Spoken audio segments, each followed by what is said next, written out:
পৃথিবীর প্রধানমন্ত্রী হিসেবে আপনি কি কি করতে চান স্যার? চাই তো অনেক কিছুই। প্রথমেই যেটা করব, প্রতিটি স্কুলে পরীক্ষা বন্ধ করব। ওইসব কি বলছে হরেন?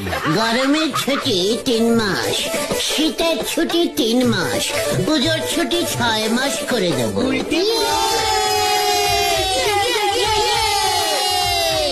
বাহ বাহ, শিক্ষায় এক নতুন দিক খুলে যাবে। আর কি করতে চান স্যার? ভাবছি টাকা সিস্টেমটাই তুলে দেবো। এই টাকাই যত নষ্টের গোড়া, টাকাও থাকবে না, ঝামেলাও থাকবে না, গরিব বড়লোক সব সমান সমান হয়ে যাবে। বাহ বাহ, দারুণ চিন্তা, দারুণ চিন্তা। কিন্তু মানুষ জিনিসপত্র কিনবে কি দিয়ে? কিচ্ছু দিয়ে নয়, দোকানে যাবে, কৌটো খুলবে, বিস্কুট নেবে, চলে যাবে, ব্যাস। নোরা চা করে রাখবে, সবাই